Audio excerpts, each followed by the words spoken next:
What's going on, guys? It's Greg here, aka NYPrepper. It is Monday, November 18th, 2024, and I have an emergency alert to share with you guys. Right now it is 14:02 Eastern Time here in the United States, and we have some major breaking news coming in from Europe and also from Asia. So I wanted to update you on the situation with Ukraine and Russia. If you're not aware, there was a massive missile attack against Ukraine on Saturday night and into Sunday morning. And shortly after that missile attack, the Biden administration approved Ukraine's use of the ATACMS missiles against Russia. And now we're hearing that France and Britain have also authorized Ukraine to do deep strikes with Scalp and Storm Shadow missiles. This was initially reported on Sunday by the French newspaper Le Figaro, and they reported that shortly after the New York Times reported that Biden authorized Ukraine to do long-range strikes into the Kursk region with the ATACMS.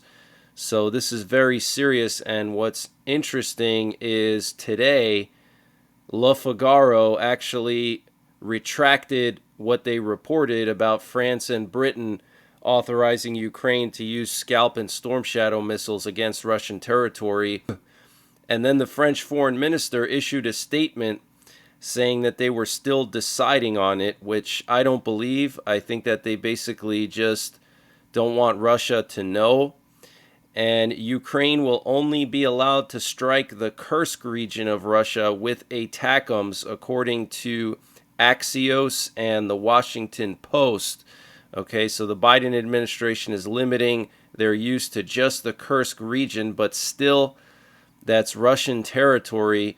That would be like Russia giving Mexico Iskander missiles to use against Arizona, and the Mexican military, let's say, conquered Arizona, and we're trying to kick them out of Arizona, and Russia gives them missiles to strike our forces. Okay, that is very serious. And the Russian Foreign Ministry spokeswoman, Maria Zakharova, said that if Ukraine hits Russia with Western long-range missiles, it will radically change the essence of the conflict. The use of missiles by Kiev to attack Russian territory would mean direct participation of the United States and its satellites in military operations against Russia, she added. And yesterday, a Russian lawmaker with close ties to the Kremlin warned about the decision made by Biden on Sunday to allow Ukraine to use long-range ATACMS missiles in Kursk. And this Russian lawmaker, her name is Maria Butina, and she said that the Biden administration is trying to escalate the situation to the maximum while it still has power. The Biden administration is risking starting World War III, which is not in anybody's interest. The Biden administration is trying to make the situation as bad as possible for Trump. Russia has said multiple times that the consequences will be more than serious. I hope Trump will overcome this decision if it has been made. So very, very concerning, guys. And I want to just read to you a statement that Putin made back in September about these long-range missiles being used and what the consequences would be. So he said, "This is not about permitting or prohibiting the Kiev regime from striking Russian territory. They are already doing so with drones and other means. However, when it comes to the use of long-range, high-precision, Western-made weapons, it is an entirely different matter. The fact is, and I have already spoken about this, and any experts, both ours and in the West, will confirm this, that the Ukrainian army is not capable of striking with modern, high-precision, long-range, Western-made weapons. They cannot do this. This is only possible with the use of satellite intelligence, which Ukraine does not possess. These are data from European Union or United States satellites, essentially NATO satellites. That is the first point. The second and perhaps most crucial point is that the flight missions for these missile systems can, in essence, only be programmed by NATO military personnel. Ukrainian military personnel cannot do this. Therefore, the issue is not about permitting or forbidding the Ukrainian regime to strike Russia with these weapons. The issue is whether NATO countries decide to directly participate in the military conflict. If such a decision is made, it will mean nothing less than the direct involvement of NATO countries, the U.S., and European nations in the war in Ukraine. The direct involvement will significantly change the nature of the conflict. It will mean that NATO countries, the United States, and European nations are at war with Russia. And if that is the case, given the fundamental change in the nature of this conflict, we will make decisions accordingly based on the threats posed to us. Okay, so Putin basically said that NATO has to operate these missiles and that Ukraine cannot operate them, and that NATO provides satellite information to the Ukrainians, basically meaning that NATO and the U.S. would be the ones striking Russia and not Ukraine. And the inventor, Lee Wheelbarger, some of you guys may know who he is. Check him out on YouTube. He has the YouTube channel known as KLW World News. He's also on Rumble. Said yesterday that a Russian plane flew to Belarus carrying nuclear material or nuclear warheads. The warheads came from a known nuclear base in Russia. So Russia is moving some nuclear material or nuclear warheads into Belarus. I want to also quickly give a shout out to Mary Greeley. She gave me a shout out in her video yesterday, so thank you, Mary. If you're watching, I really appreciate that, and I'm very humbled by that. Much respect to you and what you've been doing. And Russia's air defense intercepted multiple drones on the outskirts of Moscow, the city's mayor, Sergei Sobyanin, said yesterday. So Ukraine sent a bunch of drones to Moscow. And last night at around 0200 Eastern Time, Polish military intelligence transmitted messages to their spies in Russia on the high-frequency band. And the governments of Norway, Sweden, and Finland have begun the distribution of informative pamphlets to citizens, providing them with advice in the case of the outbreak of war or other emergency situations, the BBC reported yesterday. Citizens of Sweden will begin to receive pamphlets in the mail on November 18th, that's today, providing basic information on a worsening security situation amid Russia's ongoing full-scale invasion of Ukraine. In recent months, both Finland and Norway also provided pamphlets to its citizens. Helsinki provided a virtual pamphlet as opposed to a physical copy in an effort to save taxpayer money, while Norway distributed 2.2 million paper pamphlets, one for each household in Norway, according to a spokesperson for Norwegian Directorate for Civil Protection, the BBC reported. The advice provided in the pamphlets, which have been reprinted and updated from earlier versions, provides basic survival information, including information on meals and medicines, while stressing that the Nordic countries are prepared for self-defense in case of a war. If Sweden is attacked by another country, we will never give up. All information to the effect that resistance is to cease is false. In Lithuania, the LRT public broadcaster reported on July 25th, citing the country's interior ministry, that the country's authorities are drawing up plans for mass evacuations of civilians in case of an armed conflict. Okay, so this is very serious, guys. Norway, Sweden, and Finland distributing pamphlets, survival pamphlets on what to do in the event of a war with Russia, okay? And starting today, citizens in Sweden will receive these pamphlets by mail. Norway has already distributed one pamphlet for each household in Norway, and Finland has already provided a virtual pamphlet, and Poland has already done that. Latvia has already done that, and I believe also Estonia as well. Okay, so something is brewing here. And Finland is hosting its first large-scale NATO artillery exercise since the Nordic nation joined the military alliance last year, with live fire drills starting on Sunday. The exercise, conducted in the northern Lapland region in November, is part of Dynamic Front 25, the largest NATO artillery exercise ever held in Europe with fire drills in Finland as well as Estonia, Germany, Romania, and Poland. Okay, so the largest ever artillery exercise in NATO going on right now. The U.S. aircraft carrier in the Baltic Sea, and they conducted the largest naval exercise in NATO's history. Now they're doing the largest artillery exercise, and these artillery exercises are going on in all the frontline countries, okay? Finland, right on the border with Russia. Estonia, right on the border with Russia. Romania, right on the border of Ukraine and the Black Sea. Poland, right on the border of Russia, Belarus, and Ukraine. And Germany, that's where most of our NATO equipment is located. Okay, so this is extremely serious. Clearly a preparation for war with Russia. Running from November 4th to November 28th, it marks the first time NATO allies are practicing artillery fire at a large scale on Finnish soil. We work on interoperability with our allies to carry out artillery fire in coherence with our NATO allies, said Romain, a French Army captain and unit commander of the Écrins Battery of the 93rd Mountain Artillery Regiment, giving only his first name. His team was dressed in warm camouflage uniforms in a field where the temperature was a few degrees below zero. Up to 3,600 soldiers from Finland, the U.S., Sweden, Britain, France, and other NATO members were rehearsing as a damp cold took hold of Lapland's vast Arctic landscapes. The Lapland firing range and training area, called Rovajärvi, is Europe's biggest. The area itself is the reason why allies want to come to the Rovajärvi exercise area to train, Finnish Colonel Johnny Makitalo said, director of the exercise.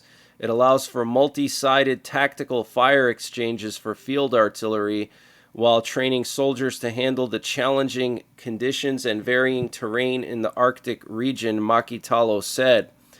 And Polish President Andrzej Duda said on Sunday that Poland is building a new Iron Curtain, referring to the new defense line being built in Poland along the borders of Russia and Belarus, the largest defense line in Europe since World War II. He said that its Eastern Shield fortification construction project on the borders with Belarus and Russia is in fact the start of a new Iron Curtain against the Russian world. He added that Estonia, Latvia, and Lithuania are also building their part. In an interview with the British newspaper The Sunday Times, Duda stated, "If the security of my compatriots is to be safeguarded by the Iron Curtain being put up again, then okay, there will be an Iron Curtain as long as we are on the free side of it." So pretty interesting comments by Andrzej Duda. And Russian forces have advanced in several directions in the eastern and southern part of Ukraine over the weekend. They advanced closer to the critical city of Pokrovsk in southeastern Ukraine. They advanced just to the north and just to the south of the critical eastern Ukraine city of Kurakove, moving to encircle it. They entered the outskirts of Chasiv Yar, which is right next to Bakhmut. And they also advanced near Mala Takhmachka in Zaporizhia. So the Russians are advancing in multiple areas while Ukraine continues to hold Kursk in Russia. And North Korea may be getting ready for another missile test. There was a Cobra Ball missile detecting plane in the Sea of Japan last night. And Kim Jong-un is calling for unlimited nuclear expansion. North Korean leader Kim Jong-un called for expanding the country's nuclear forces without limitation amid rising tensions. He criticized U.S., South Korea, and Japan's cooperation as a threat to peace and accused the U.S. of using Ukraine as a proxy for military intervention. Kim did not address reports of North Korean troops in Ukraine. The call followed a trilateral summit where South Korea, the U.S., and Japan condemned North Korea's military ties with Russia. So this is very, very serious, guys, okay? Kim Jong-un calling for an expansion of North Korea's nuclear forces without limitation. And he also ordered his army to prepare for a possible war. So this is like the second or third time we've heard Kim Jong-un tell his military to prepare for war, and now he's calling for unlimited nuclear expansion. Okay, this is extremely serious. So this is like the second or third time that Kim Jong-un has told his military to prepare for war, and he's also told his nuclear forces to be on high alert, and they've already put all their artillery on the border with South Korea on full combat alert, and they detonated several railroads and roads crossing over the border. So North Korea is preparing for war, guys. And the Israeli Defense Forces announced yesterday that elements of the Artillery Corps have crossed the border into Lebanon for the first time, with M109A5 155 millimeter howitzers of the 282nd Artillery Brigade having established firing positions several kilometers into southern Lebanon, allowing artillery to strike as far north as Tur. So this is serious, guys. Israel moving their howitzers several kilometers into Lebanon. And Mariv, an Israeli news outlet quoting Israeli and American intelligence officials, reported that Iran may increase the use of its agents in Iraq in response to the Israeli army's operations in Lebanon and Gaza. There are concerns that Iran has already smuggled short-range ballistic missiles into Iraq in response to Israeli strikes in Iran. Israel has clear action plans in case of escalation from Iraq, and Israel's plans would begin with striking infrastructure and facilities and then moving to targeted assassinations targeting figures in Iranian militias in Iraq. And incoming Senate Majority Leader John Thune has stated that the U.S. will impose sanctions against the International Criminal Court if they do not cancel their arrest warrants against Israeli Prime Minister Benjamin Netanyahu and other senior officials. So very interesting. And I'm just very concerned that they're not going to allow Trump and the new Trump administration to get sworn in. We'll have to wait and see. Maybe they're going to start nuclear war before then.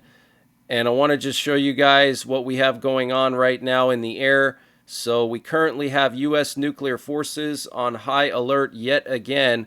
We have a nuke sniffer plane airborne and a missile detector plane airborne right now this afternoon. We have one over North Dakota, one over Wisconsin.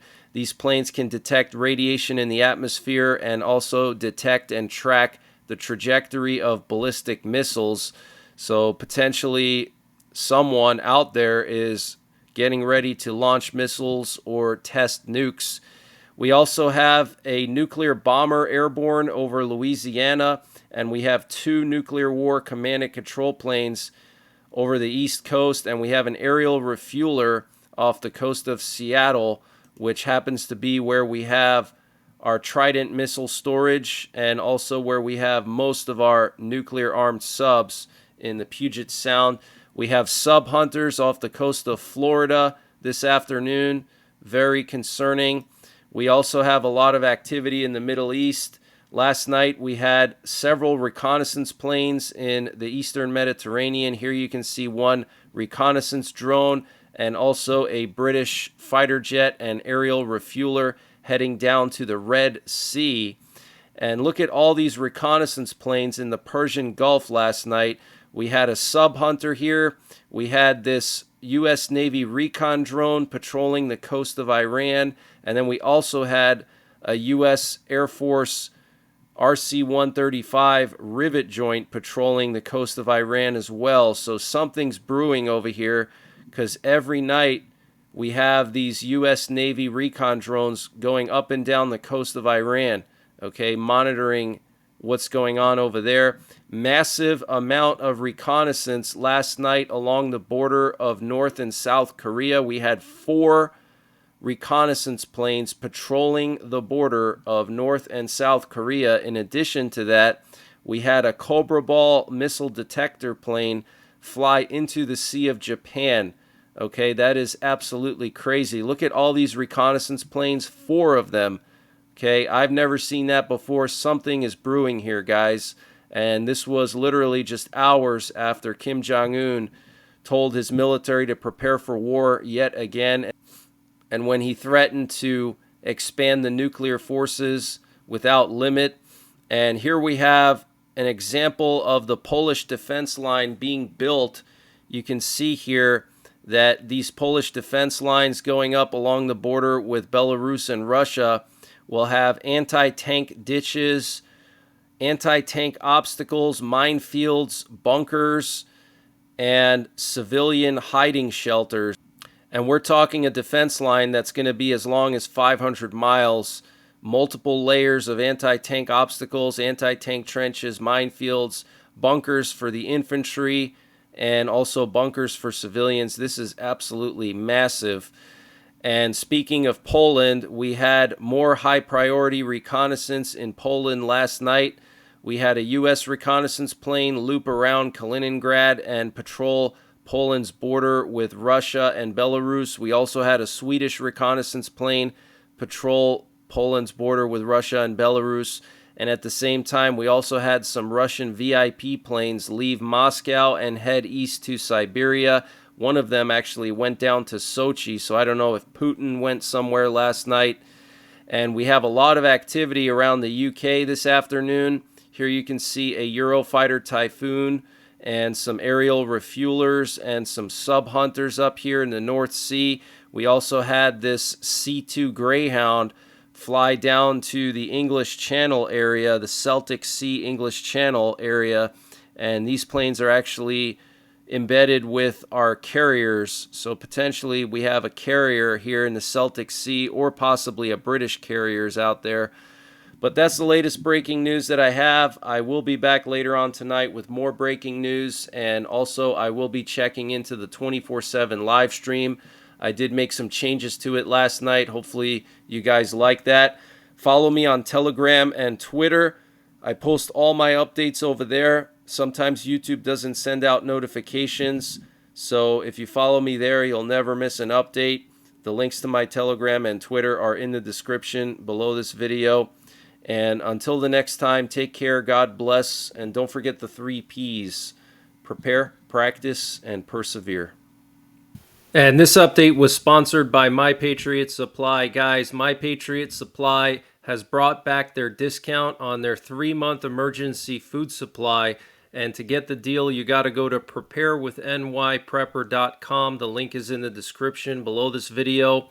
But they have 3 months of freeze-dried food with a 25-year shelf life, packed into rugged, watertight buckets that you can easily store in a small room for just $700 with free shipping included, and they ship very fast. Also, they're including some freebies. They're going to include a survival Bible, a 424-page survival book, an ultimate preparedness checklist, a natural disaster field guide. They also have a disaster replacement warranty, so if your food gets destroyed in a natural disaster, they will replace it for you with no cost. And also they have a 30-day return policy, no questions asked. So check out My Patriot Supply. Use the link preparewithnYprepper.com to get 25% off of their 3-month emergency food supply, free shipping included, and the link is in the description below this video.